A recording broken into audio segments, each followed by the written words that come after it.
There were so many things about the game that I wanted to talk about over the course of the series. Things like the Kremlings, the Kongs, the animal buddies, and the island itself. But there wasn't really a suitable place to address them, so they kinda just fell by the wayside. Thing is, they're huge parts of the game.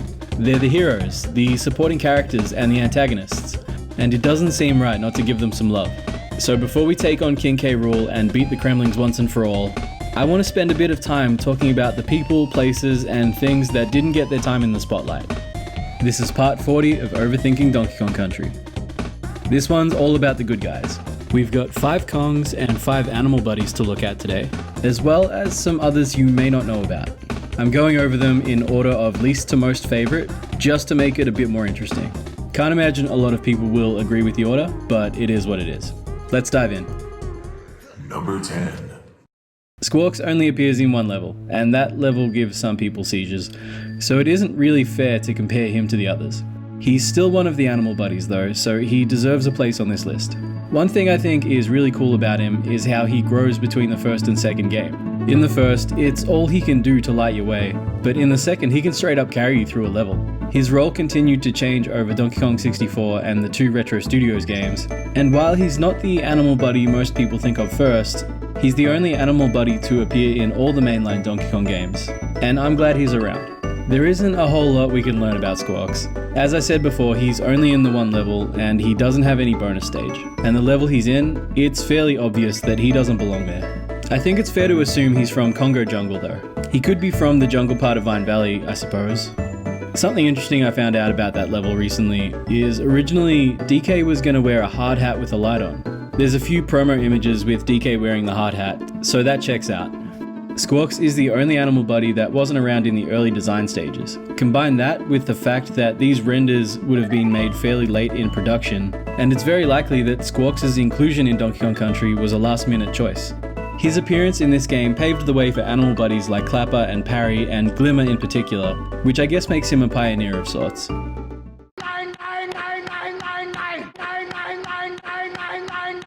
Cranky's a classic. He's the original Donkey Kong. He's also a champion piss taker. Listen to how he talks to DK, or anyone for that matter. He never lets up.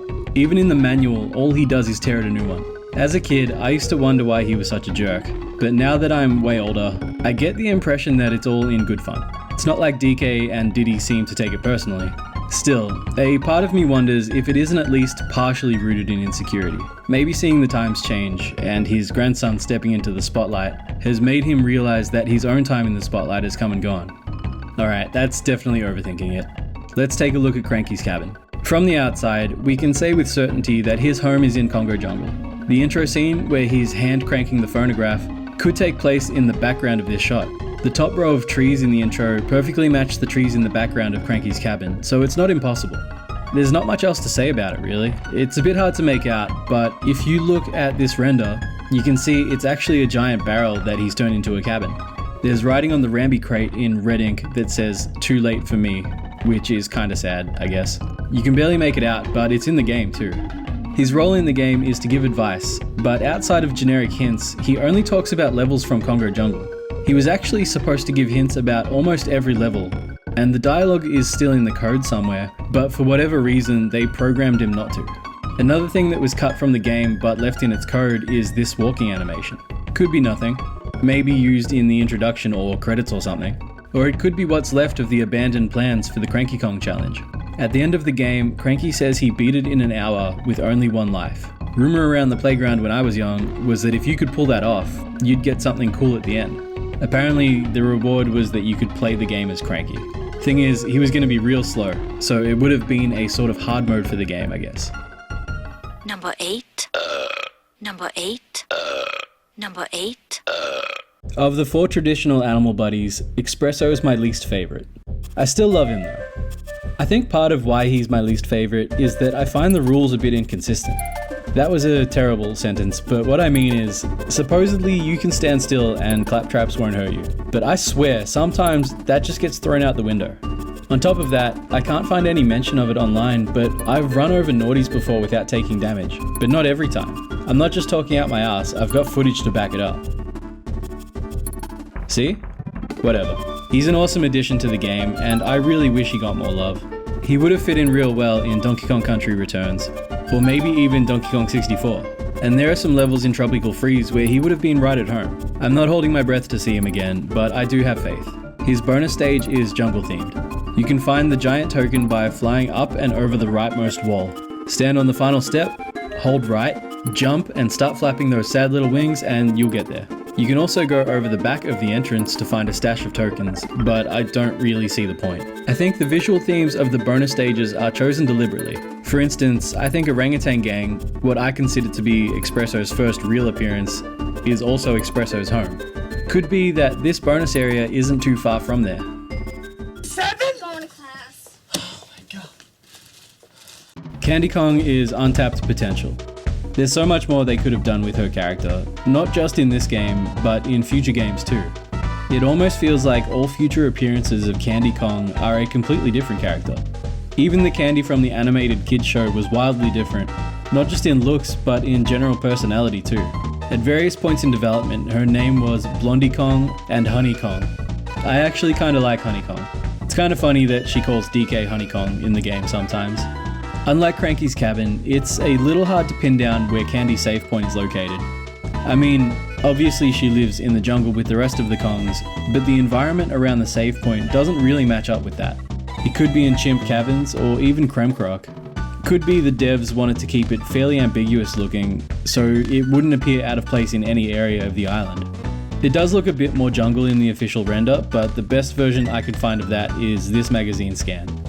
Okay, so let's all open up our Reading is Fun books to page 6. When you think animal buddies in Donkey Kong games, you think of Rambi. He's right there on the cover of the first game. He's the only one, aside from Enguarde and I guess Squawks, to have made it past the DKC trilogy, and the only one to have a playable appearance in the 2 Retro Studios games. I don't know how they did it, but the developers actually made it feel like you were a gorilla riding a rhinoceros. I don't know if it's the responsiveness of the controls, the way he accelerates and slows down, or the sound of his feet stomping the ground, but there's this real weight to hurtling through a level on his back. It's weirdly empowering.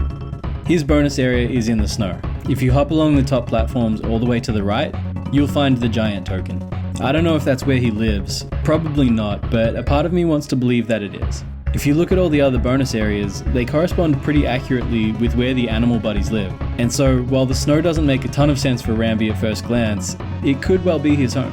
And that isn't that far-fetched. African rhinos aren't found in tropical areas, and according to the one article I skimmed for research, even those close to the equator can be found in high elevation areas. Also, larger animals fare much better in cold conditions, so Rambi living in the snow isn't that far removed from reality. What am I doing with my life?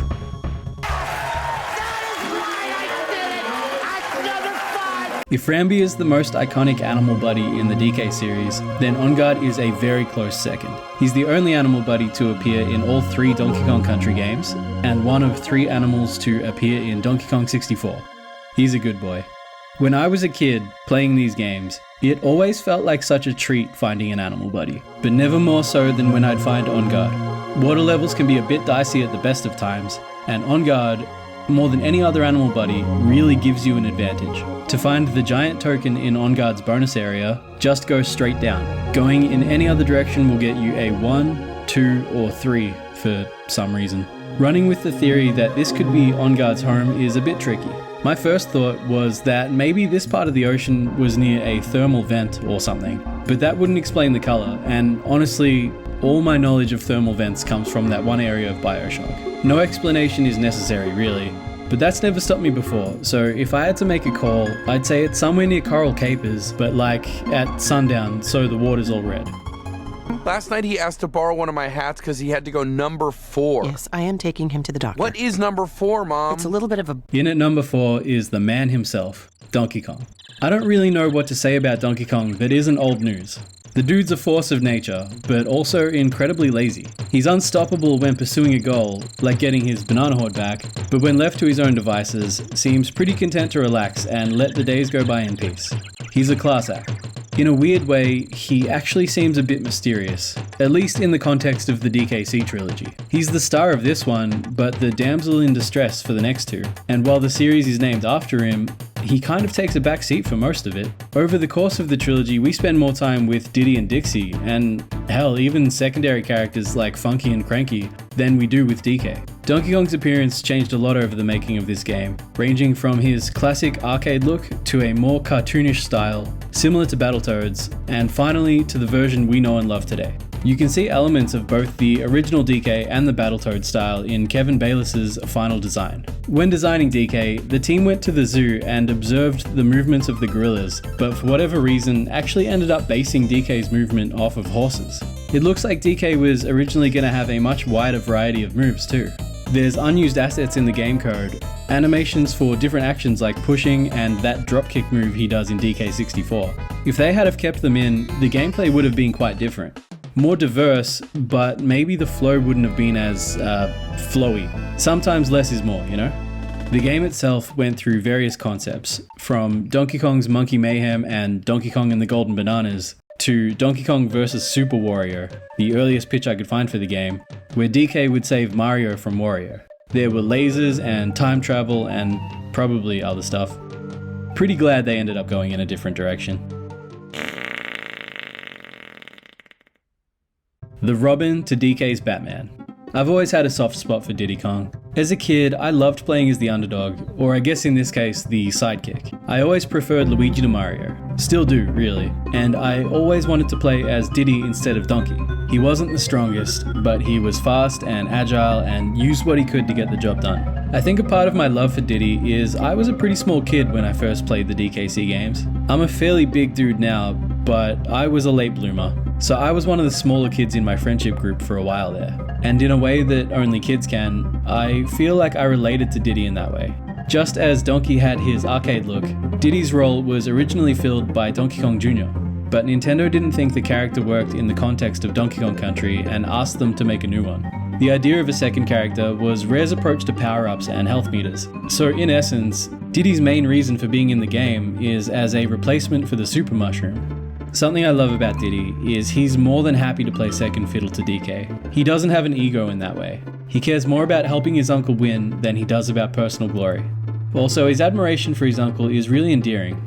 They're a great team, and this is a fucking awesome game. Dude, don't you have enough? I mean, you got tons of money, a jet, the biggest rock band in the world, a hot wife, and you've been knighted. I mean, at some point, can't you just kind of fuck off? I want people to know that I'm worth something, that I matter. All I'm asking is that maybe with this one thing, let my dad be number one. And you can still be number two. Number two?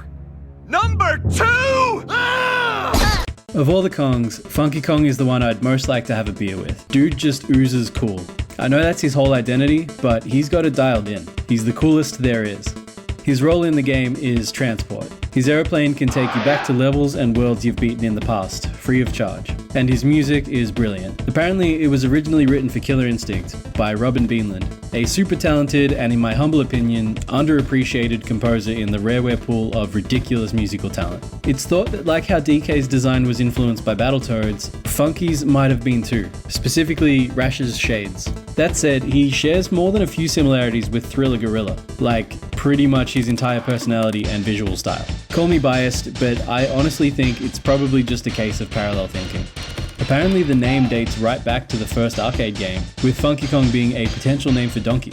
I'm sure Funky lives in Congo Jungle like the others, but the background of Funky's flights looks like it'd fit more in Monkey Minds. If you look at the Congo Jungle overworld, his spot is near the caves, so it's not really out of place that his background is a rock face. He eventually becomes playable in the switchport of Tropical Freeze, where he serves as a sort of easy mode for the game. I kinda wish I could play the game on its normal difficulty with him, but that's neither here nor there. We're number one! We're number one!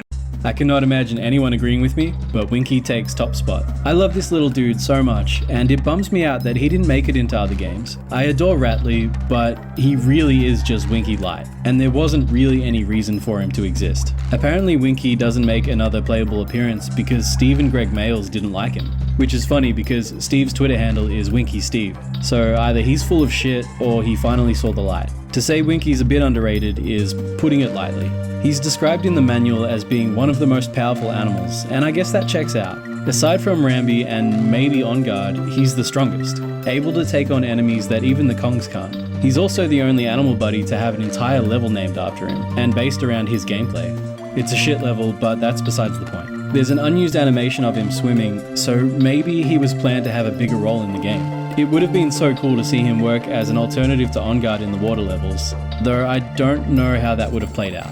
If I had to guess, I'd say there were plans to have hybrid land and water levels, just like in 2 and 3, and that's where he would have shined in comparison to On Guard. Less useful in the water, but get him to the next stretch of land and you'll be rewarded with access to new areas. His bonus stage is a cave, same color as the bonus caves you find throughout various levels. I think it fits him, as the manual describes him as being fond of damp, dark places. That also fits well with my theory back in episode 7 of how Winky's walkway might have been built around or even on top of his home. To find the giant token, go all the way to the left, then up and over the wall. I'm really happy with everyone we got to meet in Donkey Kong Country. It's a relatively small crew, but quality over quantity, right? But according to this early design document, there were originally going to be 2 more animal buddies, an owl named Huda and a mole named Miney. My guess is Huda would have played a lot like Squawks in DKC 2 and 3, or maybe even functioning the way Squawks did in Returns. Miney either could have been like the mole tank form from Yoshi's Island, or maybe an assisting character, digging up items that DK would normally unearth with the ground slap move, kind of like a reverse parry. Both animal buddies did eventually make an appearance in the franchise, sort of. An owl named Huda shows up in DK64, though I'm sure his appearance is very different from what was planned for Donkey Kong Country. Miney never officially made an appearance, but I suspect the concept was reworked to become Hard Hat, a boss from Donkey Kong Land. And in turn, the mole miners from Donkey Kong Country Returns were probably inspired by him. There were plans for even more animal buddies too. Way back in the early stages of development. A beaver, a dolphin, an elephant, a flying pig, a hammerhead shark, a giraffe, a fox, a snake, a flamingo, a grasshopper, a woodpecker, and your mum were all on the table at one point. Some of these animals made it into later games, either as playable buddies like Ellie and Rattly, or as enemies like Naughty, Swoopy, or Hogwash. The rest didn't, and that's okay.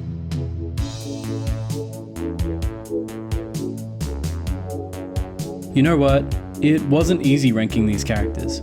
Some of the lower ranking characters are iconic, and I wouldn't change a thing about them. And for some of them, if we had have seen more of them, or in some cases less of them, they might have ended up somewhere completely different. But ranking them wasn't the point of this video. I just wanted to spend some time talking about the main characters of Donkey Kong Country. Like I said at the start of this video, we've talked about everything but them, and I feel they deserved some time in the spotlight. If I forgot anything or got some detail or other wrong, please don't write it in the comments because I don't want to know.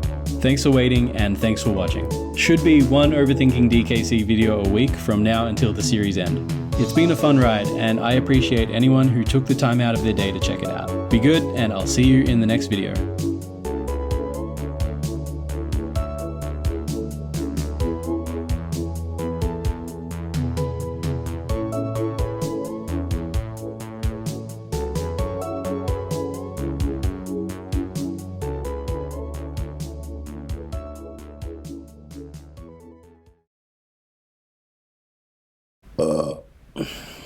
Fuck.